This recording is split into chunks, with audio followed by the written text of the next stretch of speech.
Hello guys, today I am going to discuss on a very important topic, that is Ohm's law. Ohm's law is a very important law in the world of physics. Ohm's law is a very important topic of the electricity chapter. Basically, Ohm's law tell about the relationship between V, I and R. V means potential difference, I means current and R means resistance. Before going to understand this whole law, I want to discuss a brief history about the person who gave him this law. The person who gave this law is George Simon Ohm. He is a man who gave this law. George Simon Ohm was a German physicist and mathematician. He was very interested in current electricity. Due to his interest in current electricity, he discovered a law, he gave a law that called Ohm's law.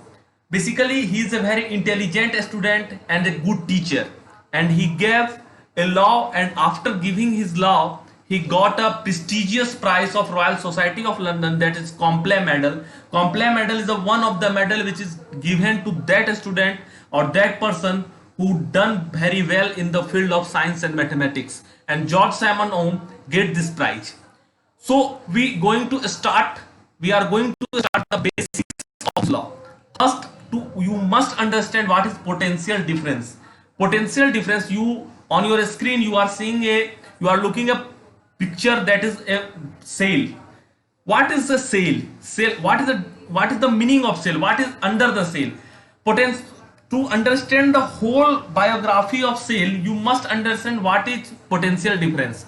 Potential difference between 2 points is an electric circuit. In an electric circuit is defined as the amount of work done moving a unit charge from one point to other point. As you all know that when something is flow, there must be the difference of potential is required. As you all know that we all put the tank of our home as the upper part of our home.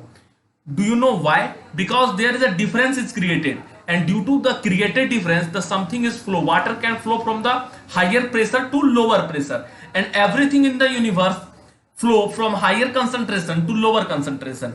Same, when the difference of potential is created, then the charge can easily flow from one point to another. So potential difference is required to flow of charge.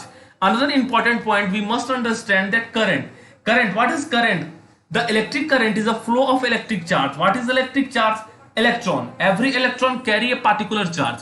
What is the amount of charge? 1.6 into 10 to the power minus 19 coulomb carried by one electron, a single piece of electron, and the opposite charge or positive charge is carried by one proton.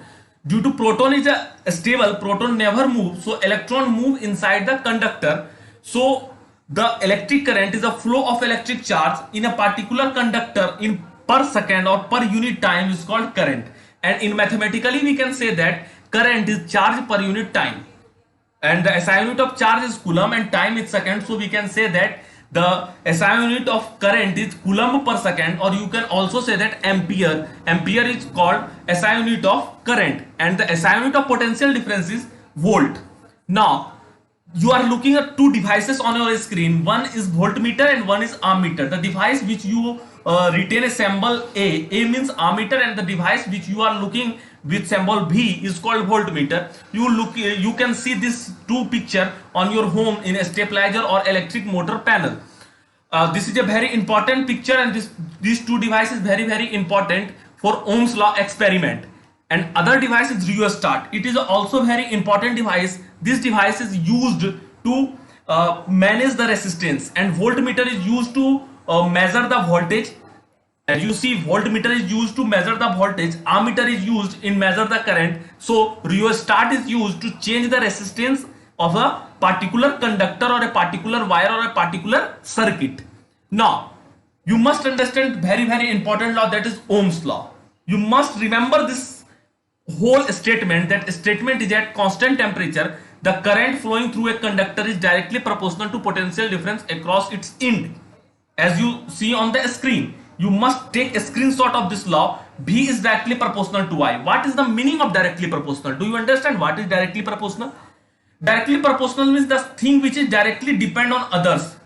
If I say that the sunlight is directly proportional to heat, when the day become larger and larger from 8 a.m. to 12 p.m., the sunlight is increased. When sunlight is increased, then heat is also increased. Day become warmer and warmer. So we can say that sunlight is directly proportional to heat. And same time, when current is increased, then voltage is also increased. So current is directly proportional to voltage at constant temperature. Temperature must be constant. As we all know that when we put out proportionality sign, another constant is come. Here I is directly proportional to V. When we put out the proportionality sign, another constant is come, that is called R. R means resistance. Then an automatic question arises in your mind now, that what is resistance? Now we should understand resistance. Resistance, what is resistance? As we all know that resistance means something that oppose you. Suppose you are sitting in a class and you want to go out from the class, and the monitor of your class try to stop you, and you try to go out from the class. Then the work of monitor is called as a resistance, the person who stop you to going out. In the term of electricity, in term of conductor, in term of wire, we can say that the property of wire which opposed to flow of current, that property is called resistance. The SI unit of resistance is ohm, and it is denoted by omega, the symbol which is on your screen. And now we talking about very important graph which is related to Ohm's law, that is graph potential difference versus current. And you can see easily on the graph that potential difference and the current are directly proportional, so the graph is always a straight line, and the straight line graph is called current and potential difference graph. I think you understand total this topic. If there is any problem in this topic, you can comment in my comment box. If you understand this whole topic, you must like this video, and if you do not subscribe my channel till now, then please subscribe my channel. Thank you for watching.